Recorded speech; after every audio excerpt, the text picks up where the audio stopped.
Hi everyone, I'm Nivi, that awkward witch. I'm gonna be in the upcoming astrology deathmatch and I have a message for my opponent, Barbara.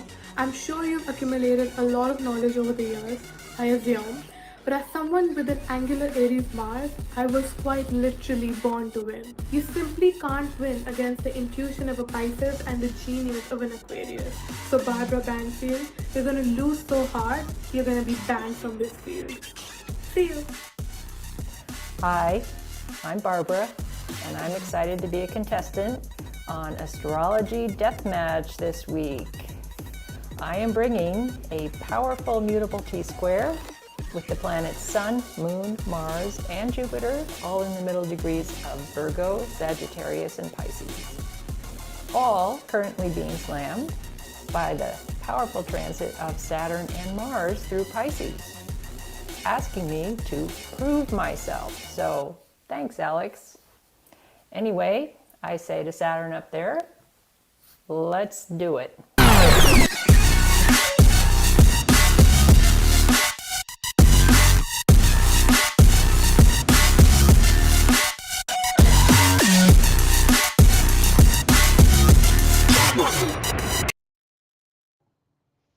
Hello, hello, hello. Welcome to episode 3 of Astrology Deathmatch. I'm your host, Alex Harper, and joining me is Alberto Forero from the Museum Astro. Hello. And this week, our contestants, we have the first ever intercontinental astrology deathmatch, everyone. It is India versus the United States. And representing India, we have Nivi. And representing the United States, Barbara. Hello, everyone.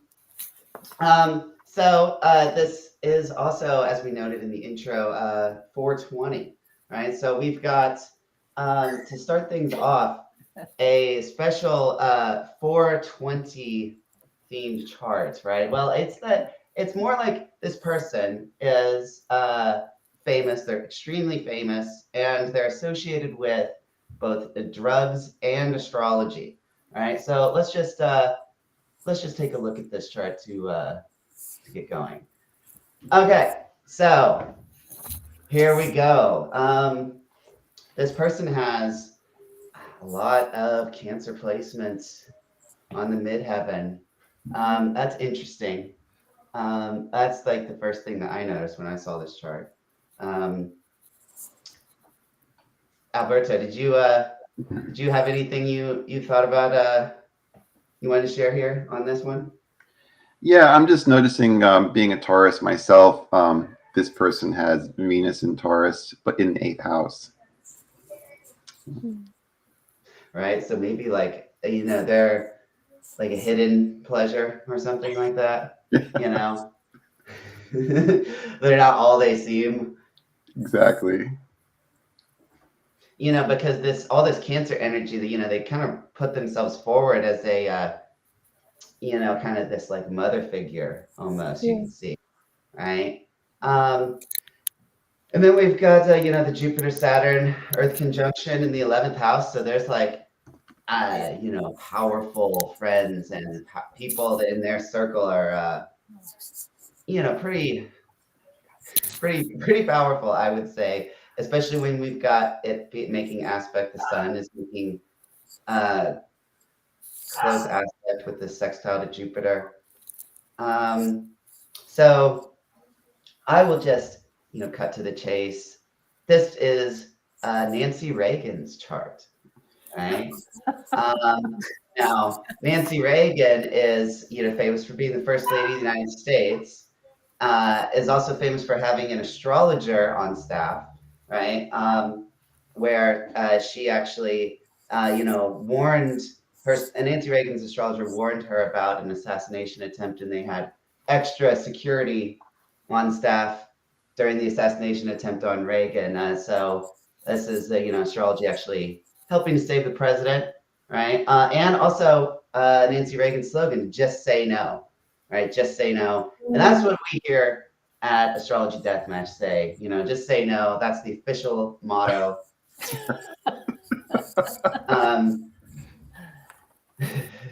Now there's also, Alberto mentioned the the 8th house Venus.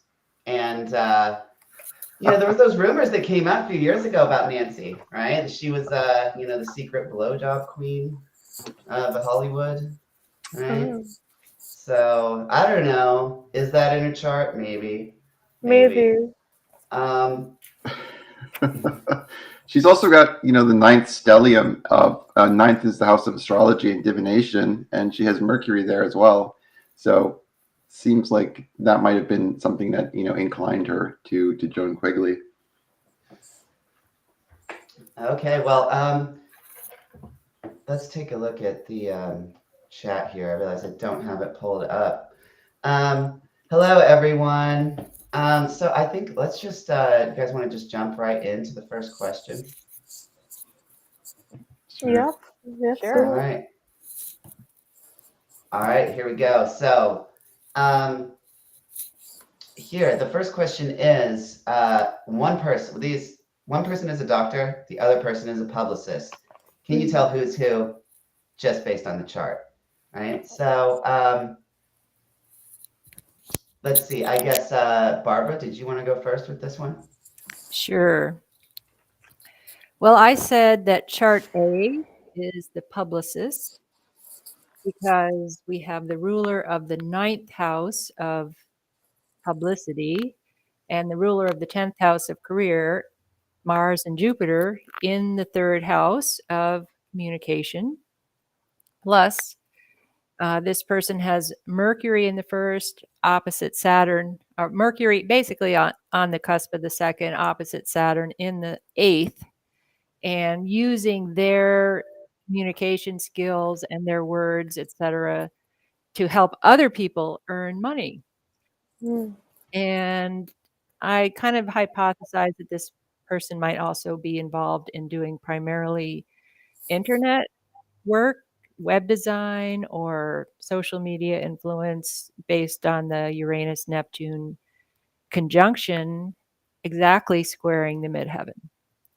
The doctor is letter B, and that was pretty easy for me since I've worked in hospitals for a long time, and I see that huge stellium of Sun, Jupiter, and Neptune in the 12th, which represents hospitals in sort of very healing, helping situation, and then the powerful 10th house stellium indicating somebody who has a career that is a high level of social respect with Saturn, Venus, and Pluto together up there. So that's my choice. And Nivi, what did you answer for this one? What did you get for this one? Funnily enough, I got the opposite answer. I got chart A is the doctor and chart B is the publicist. Although this one was a bit tricky, and I will be those 9 houses. So there are a lot of spirit, and as it's shown in these charts, the daemon, and the chart A has a lot of spirit in Libra, ruled by Venus and Cancer, and this made me think that the ruler of the Lord of Spirit in the 12th house made me think maybe they are a gynecologist, and they have a very interesting Uranus Neptune conjunction in the 6th house, and they are the outers, but they are exactly conjunct. So I was wondering if that had something to do with them treating, being into neurology or something. And they have an Aries MC, and that could be something that a publicist does, but Mars is sometimes associated with surgery due to the needles and everything. And the Aries MC is ruled by Libra Mars, which is a conjunct their Lord of Spirit. So that's why I got doctor for chart A, and I got publicist for chart B because their Lord of Spirit is conjunct their chart ruler, which is Saturn and Scorpio. And Saturn and Scorpio gave me this vibe of being strategic, and I was wondering if they're usually a publicist for something that's a bit shady. Something interesting is that the second chart has the sun conjunct the south node in the 12th house. So if you think about the traditional signification of the south node decreasing stuff, and the sun being about rationality and the truth, it's like the south node is decreasing the truth, and in the 12th house is giving this message of something being hidden, and there's less truth and more of like some sort of something fake. And many things, they have a Mercury in Capricorn in the first. It gave this vibe of there's a lot of structure to the way they work, like there's a strategy involved, they're very methodical. They have Venus in Scorpio in the 11th. They work with an audience of some sort. And Venus is in mutual reception with Mars in Libra. So giving this energy of, working with the public and an audience, and but not doing it in the most straightforward way and kind of twisting things around. So yeah, opposite answer. Well, let's look at and see what the poll said. So people on Twitter voted, and there was 237 votes, and the majority, 62%, said that chart A was the publicist, chart B was the doctor, and that is actually the correct answer here.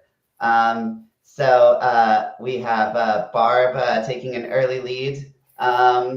In the death match. So Alberto, did you have anything you wanted to say about the chart? Should I pull it back up again? Yeah.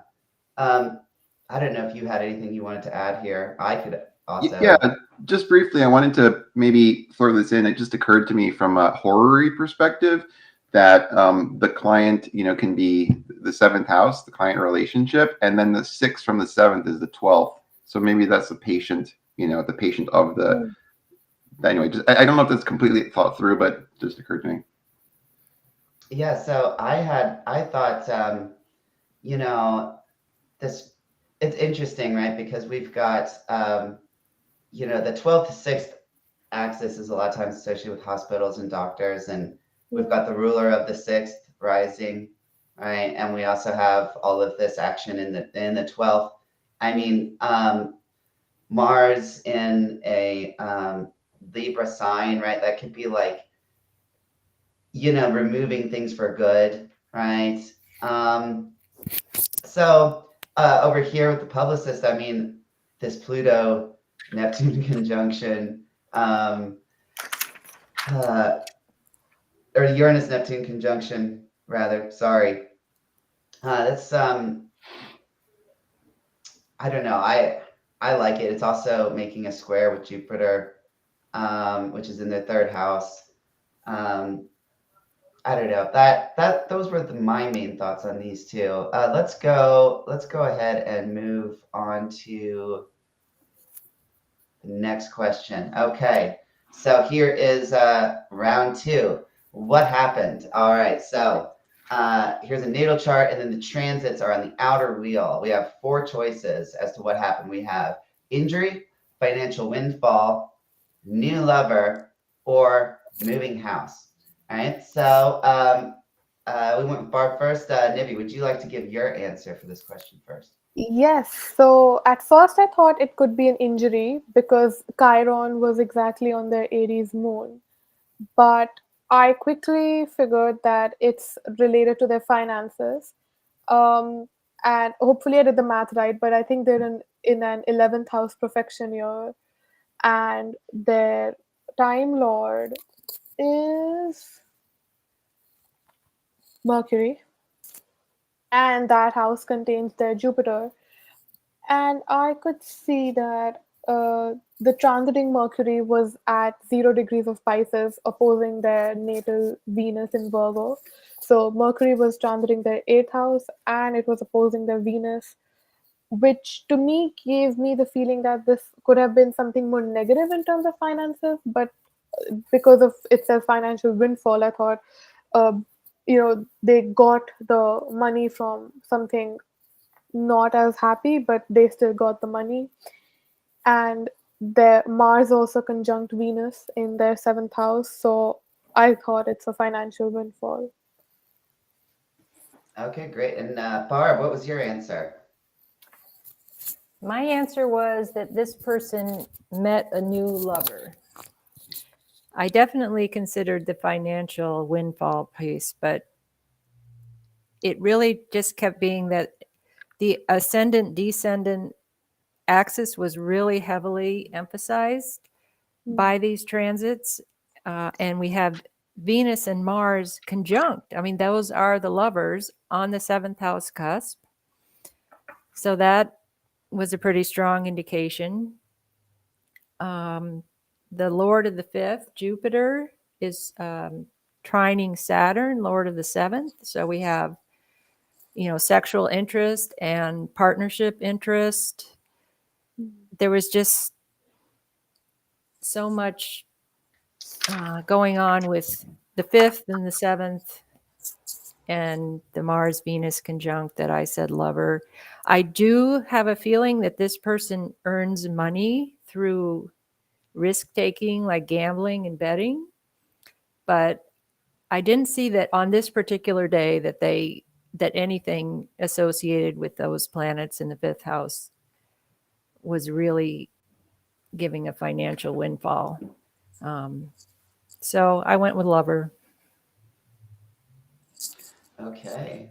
Well, so let's look and see what the audience thought. So for question number 2, looks like injury was the most common answer, with 38% answering injury for question number 2. So we have 3 different answers from our contestants and the audience. The correct answer for this question is that it's a financial windfall. All right. So we are tied up now. It's 1-1. Let me just go back to the chart briefly. So as Nivi pointed out, it is a Gemini perfection year, right? So Mercury and Jupiter are going to be activated, right? And we have Mercury changing signs opposing Venus, as she noted. Also, Jupiter is just past a square to their natal Mercury, which is the ruler of the 2nd and contains that lot of fortune, right? So we've got Jupiter has just passed the square to Mercury just a few days previous, and then Mercury's coming here and activating Venus on this day. So yeah, that to me, that's the key, is to look for the perfection, see that we've got Mercury and Jupiter activated. And then what is Mercury and Jupiter activating in the transits? It's the 2nd house all over. So that's the key to this question. All right, let's move on to question number 3. Okay, here we go. So this one is opera singer and teacher versus a hairstylist is also a talented calligrapher. So, all right, well, let's see. Nivi, do you want to go first on this one? I know you went first last time, but let's just mix it up.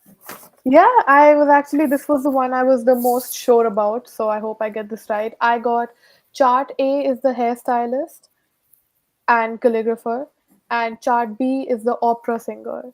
So chart A has the Lord of Spirit in the 2nd house, ruled by Saturn in the 1st. And we know that they also are a Capricorn rising. We know Saturn can be about the hair. 2nd house can be about, physical features in some cases.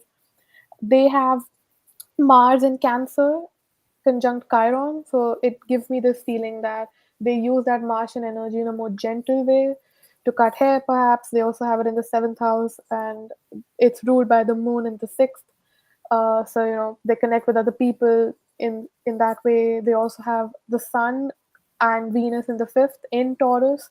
So of course there are associations with beauty and hair and beauty.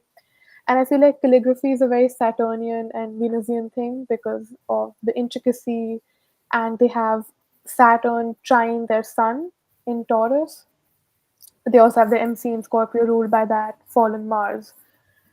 Now, the chart B was very interesting because it gave a very literal imagery of an opera singer. So, chart B has a lot of spirit in Scorpio conjunct Pluto, which to me gives in the 3rd house. So, that makes me think of a deep voice or a loud voice.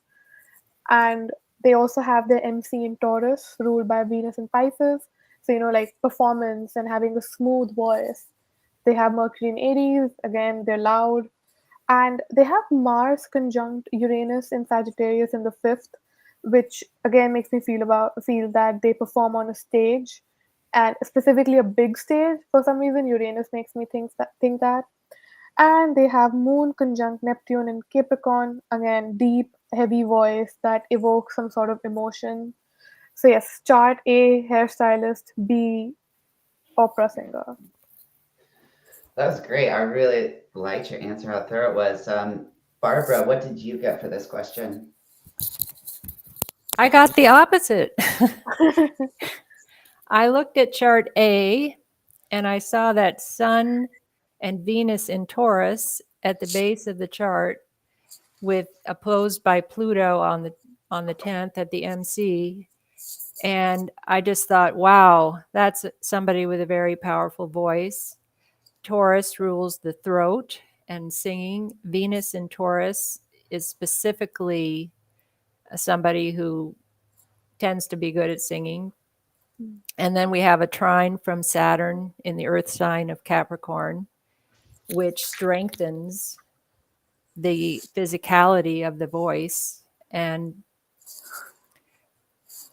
the 3 planets in the 12th house, there's often a sense for me of the 12th house as people who act, who are kind of hidden behind whatever role they're playing. So they're projecting something out that comes from not their own individual life, but from more of that collective unconscious.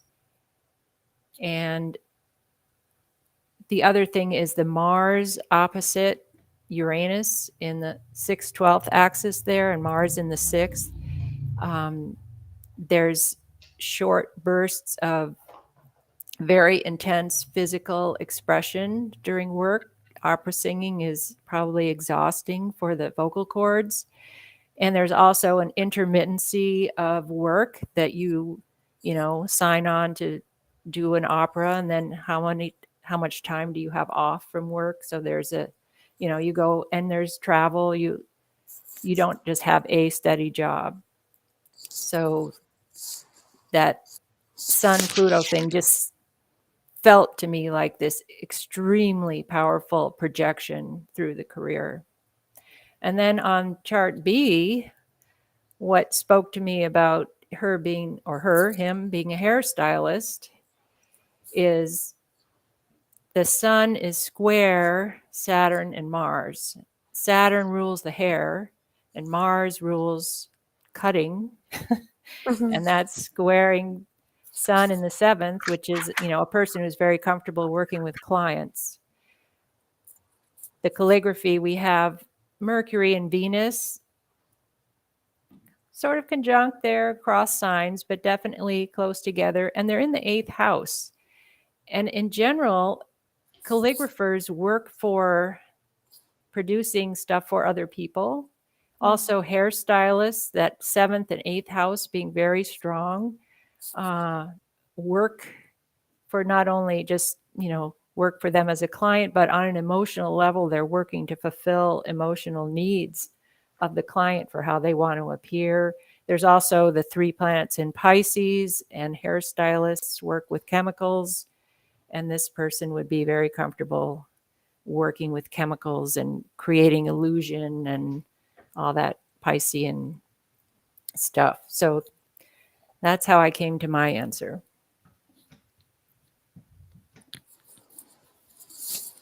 Well, that's great. That's those are both really great answers, guys. Very thorough, very in depth. I'm just gonna pull up what the audience thought. So we ran this poll on Twitter, and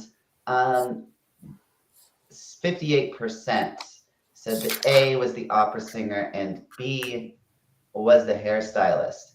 And that is actually the correct answer for this question. So we have Barbara inching ahead with 2 points. This is a really kind of cool question. So let me just pop this back open. So in the quizzes that I do on Twitter, I like to, when we do these charts about someone's career, I always point to the planets closest to the angles, right? And here we've got the Sun and Venus in Taurus wrapping around the IC axis, right? So As Barbara mentioned, Venus in Taurus is, that's very, very commonly associated with being a good singer, and it's angular, and the Venus is actually the planet that's applying to the angle, right? The sun's past the angle, but Venus is still applying to the angle. So that's a great indication that that the artistic and vocal expression here is going to be especially prominent. Alberto, did you have anything you wanted to say about this question? Yeah, I just want to say congrats to both contestants, because this is like taking it up another level, especially with the idea of not one but two career significations. I mean, I was a little bit stumped on this, but I think the rationales are great. I would just add that also the Saturn in Capricorn on the first one makes me think about rigorous tradition. That this is somebody that's not just snipping hair and talking about the weather, but like opera is a very kind of Saturnian Capricornian thing. Great. Yeah. So yeah, both you guys did great on this question. Let's move right along to question number 4. Okay, here's another transit question, right? So again, we've got the natal charts on the inner ring, and then the transits are the outer ring, right? So we have 4 choices for this: health crisis, gifted a puppy, the child expelled from university, or they smoked meth for the first time in a bathroom at Wendy's. So Been there. I mean, haven't we all? Yeah, right? but I mean, this could be anybody. Also, Yeah. low-key a trick question, because wouldn't smoking meth for the first time in a Wendy's bathroom be a health crisis as well, in its own way? I mean, I suppose, but not on 420. Not on 420. No. Right. Okay. Barbara, what was your answer for this question? Okay, I say that this person tried meth for the first time. Okay. All right. I would love to hear the explanation as to why. Well, I'm looking at that Mars, Pluto in the 6th house, and it is squaring Jupiter. And it gives you a feeling that you are invincible, that you've got tons of energy. You can work for hours and hours and hours. And it also will leave you feeling wrecked when it wears off. And it could lead to, it has a deleterious effect on your health, even if it's only temporary. I really kind of wrestled with the health crisis thing, but I felt like the ruler of the ascendant and the moon, the 12th house, 6th house, were not really very affected. The ascendant descendant wasn't really affected by this Mars Pluto conjunction. It was more affecting the North Node and Jupiter. And I felt like it was something that is contributing to their evolution. It was an important experience of superhuman type power that also takes a lot out of you. So I didn't, and the other thing is this, the base chart, this person has an extremely strong constitution with Leo rising and Sun, Jupiter in Aries at the top of the chart, angular. I just didn't see that at age 27 or whatever they were, that they were going to be having a huge health crisis without any significant malefics affecting their physical indicators in the chart. So I went with the meth. I couldn't see the gifted with a puppy, and they're too young to have a child who is old enough to go to college. So that's out. Okay, that's my answer. Okay, and Nivi, what was your answer for this one? Yeah, I was also getting either health crisis or meth. I decided to go for health crisis. Again, I checked the profection. They were in a 4th house profection year, which was ruled by Mars and Gemini in the 11th. and the moon was on their natal Chiron, and even I was observing the Mars Pluto conjunction in the sixth house, which was ruled by Saturn in Scorpio in the fourth. So I do think this could have been a health crisis, and I think it may be something genetic that came up because of all the activity in their fourth house in Scorpio, and I feel they may have picked up a respiratory disease in a crowded place. So, so my answer is health crisis. Okay, great.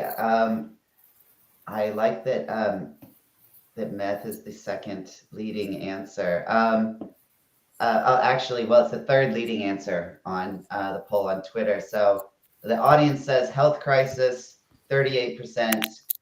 Kid expelled from university, 34%. Although that was clear red herring, as Barbara pointed out, because the person's only Yeah. 27 years old at the time.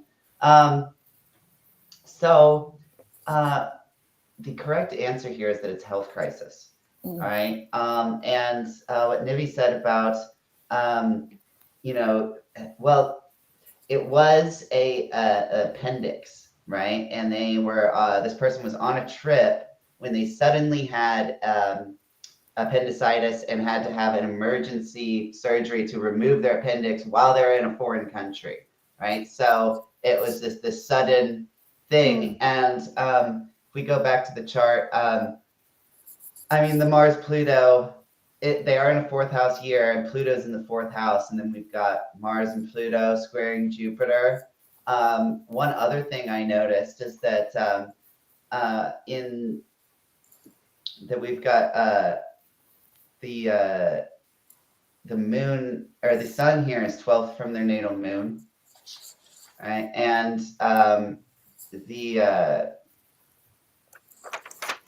transit moon is making a similar formation with their sun, right? Or no, it's opposite, and it's opposite their natal moon. So this, even in their lunar cycle, this is like a kind of full moon moment. So what they've been dealing with, it comes to a head, and it just has a feeling of like, something sudden occurring in the chart. All right, let's move right on to the last question. So yeah, we've got it's tied now. It's 2-2. So here we go. Okay, this is a hard question, right? Because this one has 4 different charts, right? So for those of you watching at home, there's a link on Twitter where all these images are posted. We've got 4 charts, right? One of them has made a conscious decision to be sober, right? And to not use any intoxicating substances. The others don't, right? The others are, the 420 friendly. They like to have a good time. So we want to find the person that's sober, right? That's the goal of this question. So, here we go. Who wants to start? Barbara, would you like to start? Okay. Well, it took me a long time because all of these people have a lot of Neptunian influence on their charts. But I chose chart C as the person who is abstinent. So I was looking for what would make somebody choose consciously to abstain from mind-altering substances. And I'm looking at that Saturn in Aquarius in the 8th house of chart C that makes no aspects to any other planet that could either be completely ignored and left out of the situation, or I can also see that planet making its own decision like a king and just overruling every other impulse. And Saturn in Aquarius is extremely rigid and adheres to their principles come hell or high water. So I see that Saturn could be making the choice to be sober. the other factor in chart C is that Neptune and Uranus are conjunct the North Node, which indicates that for their spiritual evolution, they can't really afford to get lost in addiction, and they need to find new ways of accessing that Neptunian experience that isn't self-destructive. So while Neptune is making lots of contact with the vertical axis, with the nodes, and there's a trine to Jupiter on the IC there. So there's a lot of push to experience Neptune, but I see that Saturn in the 8th house all by itself saying, not so fast here. And maybe this person has directed their Neptunian desires or experiences more into spiritual pursuits, artistic pursuits, and overcoming the urge to simply escape. And everybody else, I didn't really see any strong indication of that kind of ability to literally choose to abstain completely. Okay, great answer. I loved that. Nivi, what did you have to say about this one? So I got the same answer that C is the one who is not, who is abstaining. And but my process was like the opposite. So instead of looking at who may not be addicted, I was looking at the charts and trying to single out the one by looking at which might be addicted. So chart A had Saturn, Jupiter conjunct in Gemini in the 12th house, and so I was by the way, I was checking their 12th house, I was checking their Saturn placement, and I was checking their moon. And the chart A had Saturn Jupiter conjunct in Gemini in the 12th house, so this gave me a feeling they may be into substances. Chart B had a Pisces 12th house along with Saturn and Scorpio in the 8th, so this gave me a feeling maybe they are into substances. Chart C, like Barbara said, didn't really have anything going on. And even I observed the Saturn and Aquarius in the 9th, showing that they are kind of keeping a distance from substances, uh, especially because they also have a Taurus 12th house ruled by Venus and Scorpio in the 6th, which made me think that maybe some health concern came up, and in order to care for that, they're not partaking in substances. And then chart D had a Virgo 12th house, which was ruled by Mercury in Capricorn. And Mercury, the ruler of 12th house, Mercury, is conjunct Uranus and Neptune, which again made me think that they may be into substances along with their Scorpio moon conjunct Pluto, conjunct Lord of Fortune. So yeah, I think chart C is the one who's abstaining. Abstinct, whatever the word is. They're not partaking.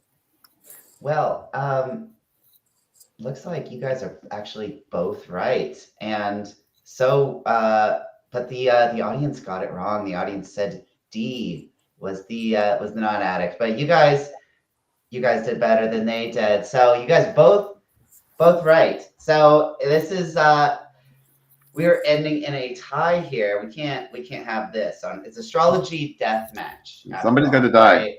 You know, so we now have to go into sudden death mode, right? So let's just repurpose the last question, right? Let's go back to it. And the goal is going to be to find out who or what this person does for livings, right? So the first person to guess closest to the answer wins, right? So we've got, let's start with chart C. What do you guys think chart C does for a living? I immediately got some sort of teaching profession because of Saturn in the 9th. They have Jupiter in Virgo, their Gemini rising. They have Sun in Sagittarius, Mercury in Sagittarius. It made me think they are in a teaching profession. They are most likely a higher level teaching profession, like a professor in a college level. What about you, Barbara? Well, I'm looking at that very heavy Western orientation with all the planets between the 6th and the 8th house. And I'm thinking some kind of counselor, therapist, working with clients to help heal. Saturn in the 8th house is often, I'm using Placidus here, is often associated with therapists who do deep emotional work. So I'm going with some kind of counselor or therapist. It's Okay. interesting that the Saturn is opposing Chiron there too. Yeah. So, well, actually, neither one of those is correct. I know, trying to just guess out from. Let's see. Did you guys have any guess? Maybe you can try the other chart if you want. I don't Other know. chart? Yeah, D? chart D. D looks Or- like a teacher. All that 3rd house stellium down there. The opposite for me, I think D might be in the medical field. Because of, yeah. Well, we've got to decide who wins, and you guys are striking out here. All right. Well, let's see if I can give a hint. Okay, so, or do you guys want to just keep going? Just keep throwing out answers. The first one to like actually guess either one of these. Well, the other answer maybe for D is architect, somebody who, or builder of homes, like Did you that say kind for of thing. D or C? D, Right. home builder, designer.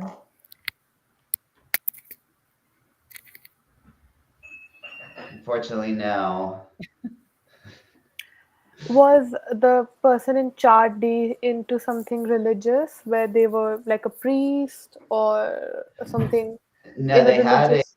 their family was like bizarrely religious growing up. Like their family was like into like weird stuff, right? Like Yeah, because I was getting a cult vibe, but like they're not in the cult, they're like a leader of it, or like, they're in something crazy Oh religious. yeah. Okay, that's good. 3rd house can be heretics also, especially with Uranus and Neptune in there. Religious heretics. I think Martin Luther has a really packed 3rd house. Even with Capricorn, it feels like it's more strict, and not as free flowing as modern spirituality or stuff. Whatever. Yeah. So actually, well, let's see. I mean, no one has hit on either one of their careers or gotten close, really. What about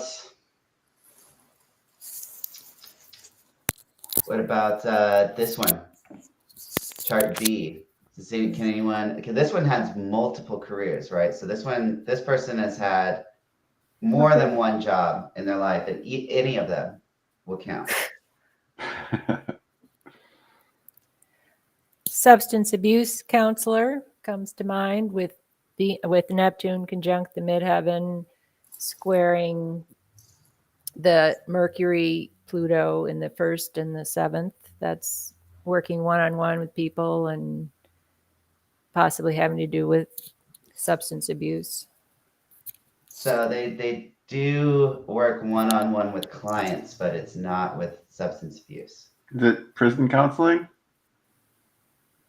It's not counseling, but they do. Well, yeah, it's not counseling in like a psychological sense. Okay. Is it I was thinking a nanny, like someone who works with kids. Chart B? No. The other thing is possibly lawyer, because you've got that Jupiter square the sun, Jupiter in the 10th, and then you're working with clients. So maybe attorney, Yes. lawyer. Yes, that is correct. Chart B is a lawyer. Oh. Right? There you go. All right. Looks like we have a winner. Let's go here to screen. Barb Banfield wins in sudden death. But there was both such great performances. I'm sorry that, it is astrology deathmatch after all. We have to do this, right? It can't just be everyone having a good time. Yeah. No, we can't have that. No, that would be horrible. That would be terrible. So, all right. This person, let's go on. So the prize that it has been up for grabs here is a talisman made by yours truly. All right. So Barb is going to be getting one of these that I'm going to be making. And that's what I put up on the line every month for one of these. For anyone that comes on the show and wins, gets a talisman made by me. So here we've got everyone's contact information. I don't know if you guys wanted to plug your information here. Like you guys everyone gives readings. So Barb, why don't you go ahead and start us off? Tell us where people can find you. Well, I'm on Twitter, and you can DM me. My blog was a mundane astrology blog that kind of haven't posted to very recently. May have to start that up again. But I've actually retired from doing one-on-one client readings. I worked professionally for many years doing that, and I've got a whole farm to run now, and I do astrology more for friends and just for the love of it. That's great. That's really lovely. What about you, Nivi? Where can people find you? So I have a website, and apart from that, I'm on Instagram, I'm on Twitter, and I also have a YouTube channel where I make content with tarot, so tarot readings, but also content about astrology, which is usually discussion about something, or some sort of forecast or horoscope. And yes, you can get a reading or watch me yap. Great, Alberto, go ahead. Nice. Yeah. I run a Twitter account I call it Museum Astro, and it's got literally thousands of images of the visual history of astrology, going all the way back to ancient Egypt to dime store magazines in the 50s. So please be sure to check that out. I also have a practice at translationoflight.org. And I'm Alex Harper. You can find me on Twitter as @balefulrays, and you can email me. There's an email in the description for readings. I'm working on launching a website very soon, so that the booking process is going to be easier. But for now, just send me an email, and I will respond with a form. So yeah, thank you, everyone. This was such a great episode. I'm really happy with how it turned out and how it went. It's a great way to spend 420, right? And you guys discovered that the man you trusted is not wavy gravy at all. All this time I've been smoking harmless tobacco. That ruins the illusion of coolness that I had made. Now you're just going again. I have to say, I just love the clouds of smoke. It just really adds to the atmosphere. It's like almost like watching Dick Cavett in 1973 or something. Don't know that. Yes.